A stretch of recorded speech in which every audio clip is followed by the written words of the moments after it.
او قرباني باندې ځان مسله پوي کې چونکې دا ورځ دي قرباني د ملت ابراهیمی په جذبه باندې کوو چې دا د ابراهیم علیه السلام سنت دي ابراهیم علیه السلام سنت دي نو څاروي ذبح کول دا د ابراهیم علیه السلام سنت تھی خو خبر د خاتم الانبیاء سنت کیا ہے جانور کو ذبح کرنا یہ سنت ابراہیمی ہے اور اپنے گرد و نواح میں علاقوں میں آپس میں نفرتوں کو ذبح کرنا یہ محمد عربی کی سنت ہے نفرتونه ذبح کا سبا چې ته د ساری په مری چاړه راکاږي دا نفرتونه ختم کا مسلمانان م جنگوا مسلمانانو کې اختلافات م جوړوا د هر کلمه کو عزت کو او د قربانی اخو مسائل علما شروع کړي چند گزارشات قربانی په چا کیږي دا نه وایم مال یو کس راغی ما ته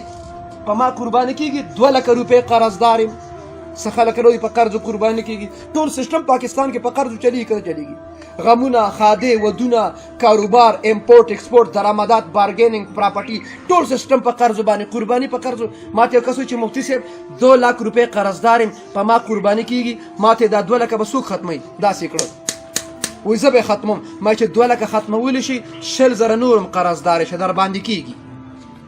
60,000 ته خرزان تیار کړی چې دا به ختمو ما نش 2 لک ختمه 60,000 نشه ختمول په قرض قربانی کې ستا ټول سیستم په قرض چلی قربانی منه کیږي دا لاسکه قربانی زما مرګري مفتی شهزاد کوهاټ کې ما ته پونه کومه مفتی صاحب تاسو سره د خپل برخي غم دي خلکو سره د خپل برخي غم دي چې په ما کیږي که په پتا کیږي او ان شاء الله خو چې 4 زما لاس کی تا باندې بل شان قربانی کوم تراشه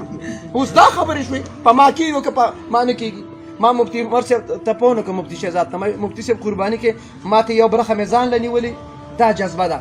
دیمه برخه می مور لنیولي او دریمه برخه می محمد رسول الله لنیولي سبحان الله خلق پیغمبر له برخه ونیسله او تاسو سره د خپل برخه غم دي چې په ما کیږي او په ما نه کیږي یو خبر دا ضرور شوه قرباني په یو جذبه وکړو د قرباني پیسې دا الله ختمي قرباني دومره بهترین عمل دی چې د قرباني دا برکت په ټول کال کې په ټول کال به د قرباني اثر په دغه جذبه وکړو د غوښې په تقسیم کې یو جمله وایم د غوښې په تقسیم کې دا غوښه چې تقسیم شي زیات تر زنانه تقسیمي غوښه چې تقسیم شي دا تاسو چې گاونډیانو کرا 4-4 3 بوټیاں تقسیم کرتے ہو دا 3 سلور پوټي چې په اخبار میں لپیټ کر گاونډیانو کرو لیږي دا په کوم کتاب کې راغلی چې ټول کورون له غوښه وړي دام نشته دي خو ما دا و چې تا یو کور ته سلور ټکی د غوښه ولېګلی او په دغه کور کې افراد 12 کسان دي دا سلور غوښه د دې لپاره سالم ته جوړیږي د 200 کسانو سالم ته جوړیږي دا بزان سره اوس نه نوٹ کې یو کاغذ بالپین برا واخلې زما به واخلې زه قربانی کوم دغه 15 کورونه یا 10 کورونه دا زما ذمہواری ده زه به د دې کور ته دومره غوښه لېږم چې د دې یو ټیم سالن پې پوره شي دومره غوښه ولېږه چې د یو ټیم سالن پې پوره شي موږ د نام او نمود دپاره چې هر چا ته پته ولګي چې ما قرباني کړې ده نو هر یو کور ته غوښه لېږو هر کور ته غوښه لېږل ضروري نه دي څه کورونه په خپله ذمه واخله هغه کورونه ته نور کورونه بل کس واخلي بل کس تاسو غټ ساروي کې 2 کسان جمع شوي دا 2 کسان دغه ځای کې خپله محله تقسیم کړي یو جی صاحب دی بل کورونه واخلي بل دی بل واخلي او بله ټیک د بعضې خلک وي تقسیم ته ضرورت اصل قرباني ده خو داسې خلک شته چې په کال کې موږ د کال 12 میاشتې غوښه خورو خو داسې خلک شته چې په کال کې صرف په غټ اختر کې غوښه خوري هغه غریبانان غوښه د نن نه څو کاله مخکې زما په دې چوکي ممریز په بو کې بیان و داسې ماښام ته قریب ټیم مازدیګر نه پس زه راوتم ما ګاډي سیټ ته ودرو راکوز شم هغه وخت اوس هغه ځای کې ګاډو کې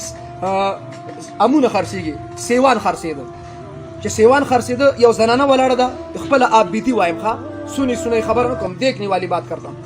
زنانه ولاړه ده ورسره ماشومه ده هغه ماشوم د زنانه ته وایي چې ماله سیوان واخله سیو چې ډېر ګران شي په 300 روپۍ کیلو دی شي په 200 د کیلو شي سیو اپل سیب مڼه غوښه چې وګوري ښکلې غوښه غټه غوښه وګوره په 500 دي شي نری غوښه چې ډېره ګران شي په 1200 په 1000 روپۍ دي شي دا ماشوم دې مور ته وایي ماله سیوان واخله یو سیو راله واخله او دا جمله زاورم او ما داسې اندېخ سم خنې کوي په دې جمله باندې مور ته وایي چې ماله سیو واخله او یو سیو راله واخله وخورم بیا به په ټول عمر کې م نه خورم او ما چېرته سیو نه دی خوړلی یو مور چې خپل بچي له پروټ نشي راوړي دا مور به دې بچي له غوښه د کوم ځای نه راوړي